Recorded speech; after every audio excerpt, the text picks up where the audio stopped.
फिर आपके सामने रासायनिक अभिक्रियाओं का एक टॉपिक लेके आया हूँ। हमने पिछले जो क्लास है उसमें पढ़ लिया था रासायनिक अभिक्रियाओं और समीकरण के बारे में, उनकी परिभाषाओं के बारे में। अब ये जो अगला जो हमारा टॉपिक है वो है रासायनिक अभिक्रियाओं के प्रकार। बच्चों, रासायनिक अभिक्रियाएं बहुत प्रकार की होती हैं, उनमें से जो कुछ मुख्य हैं उन्हीं के बारे में हम पढ़ेंगे। जिसमें से पहली जो रासायनिक अभिक्रिया है वो संयोजन अभिक्रिया है। संयोजन अभिक्रिया का मतलब जुड़ना। संयोजन अभिक्रिया का मतलब क्या होता है? जुड़ना। इसका एक अन्य जो नाम होता है वो होता है योगात्मक अभिक्रिया। इसको इंग्लिश में एडिशनल रिएक्शन भी कहते हैं, एडिशनल रिएक्शन भी कहते हैं। और सोबाता की एक बात है बेटा कि एकता में ही शक्ति है, एक जगह बैठोगा जड़ा था ना कोई बुझेगो। तो संयोजन अभिक्रिया भी यही चीज बताओ है कि भाई एक जगह बैठ जाओ, एक जगह कहीं से बैठ जाओ। कि संयोजन अभिक्रिया का मतलब क्या होता है कि दो या दो से अधिक अभिकारक, दो या दो से अधिक अभिकारक, जैसे मान लो एक अभिकारक है, एक अभिकारक बी है, दोनों अभिकारक परस्पर मिलकर एकल उत्पाद बना देते हैं। एकल उत्पाद बना देते हैं। क्या बना देते हैं? एकल उत्पाद बना देते हैं। संयोजन अभिक्रिया यही सिखाती है कि भाई सह भाई एक जगह मिलके बैठो, सह भाई एक जगह मिलके बैठ जाओ।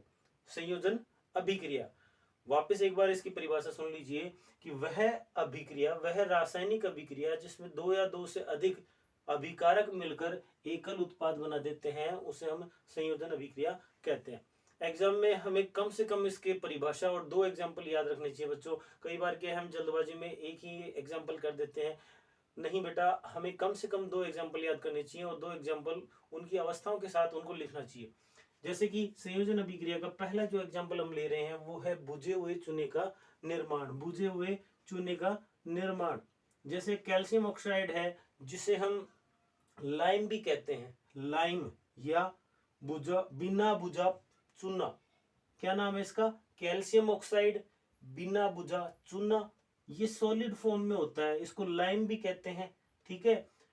और इसकी अभिक्रिया, भाई किसी भी चीज को बुझाना होता है तो हम क्या काम में लेते हैं? पानी काम में लेते हैं। तो कैल्शियम ऑक्साइड को बुझाना, ये बिना बुझा हुआ है तो इसको बुझाने के लिए हम क्या काम में लेंगे? पानी लेंगे जो लिक्विड फॉर्म में होता है। और जैसे ही इसकी अभिक्रिया इससे करवा देंगे तो क्या बन जाएगा? कैल्शियम हाइड्रोक्साइड बन जाएगा। अब ये चीज हमने पिछले वीडियो में पढ़ी थी कि अगर किसी चीज का जलीय विलयन होता है तो उसे एक्वेटिक रूप में लिखा जाता है। तो ये चीज बेटा आपको ध्यान में रखनी है कि दो या दो से अधिक अभिकारक मिलकर एकल उत्पाद बना देते हैं। कैल्शियम ऑक्साइड यहाँ पे बना दिए गए। सेकंड जो एग्जांपल है कोयले का दहन। कोयले में कौन क्या होता है? कार्बन होता है। कार्बन किसी भी चीज का दहन करवाया जाता है, इसका मतलब उसकी किससे अभिक्रिया करवानी है? ऑक्सीजन से करवानी है।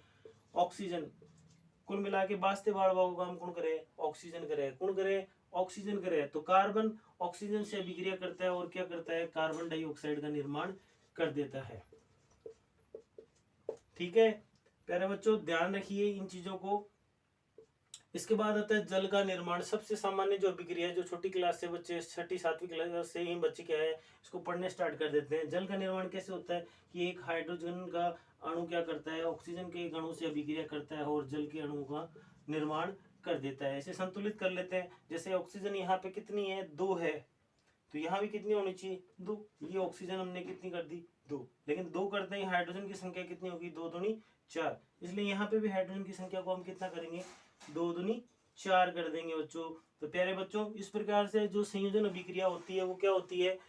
दो या दो से अधिक अभिकारक मिलकर एकल उत्पाद बना देते हैं, उसे हम संयोजन अभिक्रिया कहते हैं। और इसके निम्न उदाहरण है बुझे हुए चूने का निर्माण, कोयले का दहन, जल का निर्माण, और भी बहुत सारे उदाहरण हैं। जैसे कि एक और एग्जांपल हम ले सकते हैं कि मैग्नीशियम ऑक्साइड का निर्माण। मैग्नीशियम ऑक्साइड का निर्माण यहाँ हम लिख देंगे बेटा, ये हिंदी में लिख देंगे कि मैग्नीशियम ऑक्साइड का निर्माण। तो मैग्नीशियम का जब हम दहन करवाते हैं, वही बात है ऑक्सीजन की उपस्थिति में दहन होता है, तो मैग्नीशियम ऑक्साइड बन जाता है। क्या बन जाता है? मैग्नीशियम ऑक्साइड बन जाता है। और मैग्नीशियम ऑक्साइड का हमें श्वेत अवक्षेप प्राप्त होता है। कहने का मतलब यहाँ से एक सवाल बन सकता है कि मैग्नीशियम ऑक्साइड का जब दहन करवाया जाता है तो क्या बनता है?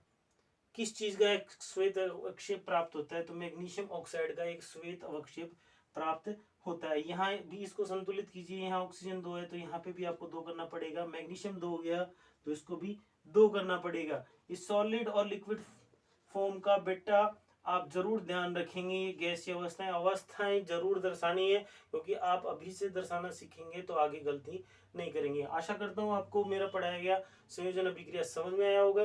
तो समझ में आया है तो बेटा आप लाइक कीजिए, कमेंट कीजिए, शेयर कीजिए, और कोई भी डाउट हो तो कमेंट जरूर करें। आपका बहुत बहुत धन्यवाद।